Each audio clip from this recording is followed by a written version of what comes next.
એક દિવસમાં જો 1 કલાકથી ઓછો સમય વિતાવો છો તડકામાં તો તમારા બોડીની અંદર થઈ શકે છે વિટામિન ડી ની ડેફિશિયન્સી.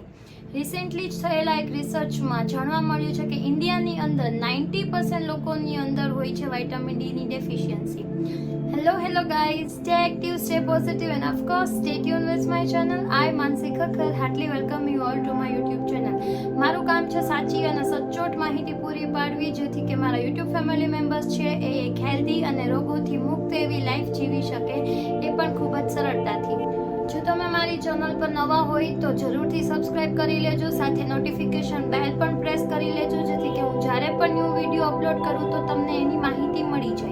વિટામિન ડી ને લઈને આપણી અંદર માન્યતા હોય છે કે વિટામિન ડી આપણા હાડકાઓને મજબૂત કરે છે.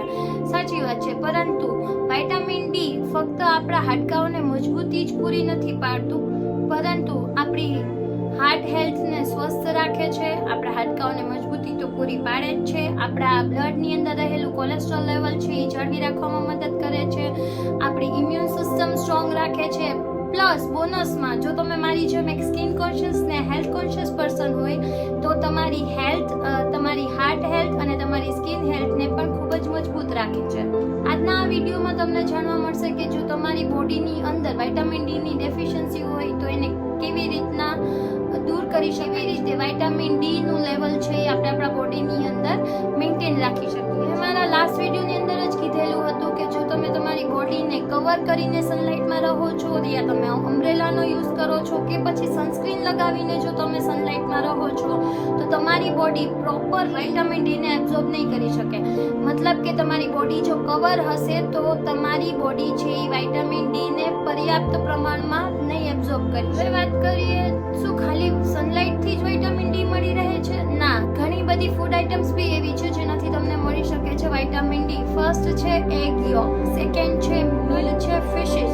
પણ જો તમે મારી જેમ ફૂલ્લી વેજીટેરિયન પર્સન હોય તો તમારે મિલ્ક સફિશિયન્ટ એમાઉન્ટમાં ડેઈલી પીવું જોઈએ, કેમ કે મિલ્કમાં પણ રહેલું છે ભરપૂર પ્રમાણમાં વિટામિન ડી.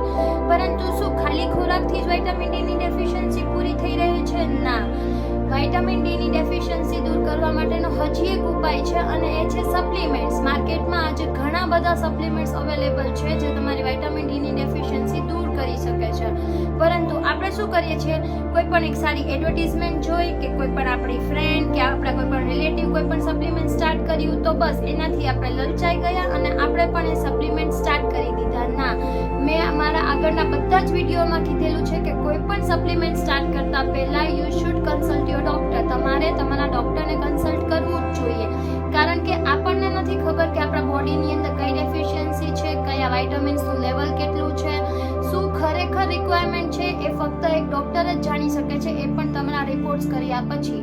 તો કોઈ પણ સપ્લિમેન્ટ સ્ટાર્ટ કરવું હોય તો પહેલાં તો તમારે એની બ્રાન્ડ ચેક કરવી જોઈએ, એ રિલાયેબલ છે કે નહીં એ જોવું જોઈએ. તમારા ડોક્ટરને કન્સલ્ટ કર્યા પછી તમારે કોઈ પણ સપ્લિમેન્ટ સ્ટાર્ટ કરવું જોઈએ, કારણ કે આપણું બોડી જે છે એ ભગવાને આપેલી અમૂલ્ય ભેટ છે જે આપણને ભગવાને તદ્દન ફ્રીમાં આપેલું છે. એટલે આપણે એને ટેક ઇટ ફોર ગ્રાન્ટેડ લઈ લઈએ છીએ. જે મનમાં આવે એ ખાઈ લીધું, જે મન થાય એ સ્ટાર્ટ કરી દીધું, જ્યારે બી મન થાય ત્યારે એ છોડી દીધું. આવી રીતના બોડીને ક્યારેય ટેક ઇટ ફોર ગ્રાન્ટેડ ના લેવું જોઈએ.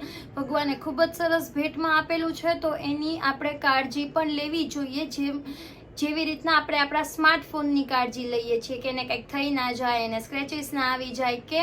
કેમ કે આપણે પૈસા દઈને લીધેલો છે અને બોડી તો ફ્રીમાં મળી ગયું છે તો એની તો આપણે કેર કરતા જ નથી. તો બસ આજના વિડીયો માટે આટલું જ. Stay active, stay positive and stay tune. જો તમને આ વિડીયો યુઝફુલ લાગ્યો હોય તો તમારા ફ્રેન્ડ સાથે શેર કરો, ફેમિલી મેમ્બર સાથે શેર કરો. હસતા રહો, ખુશખુશાલ રહો. Bye, love you all.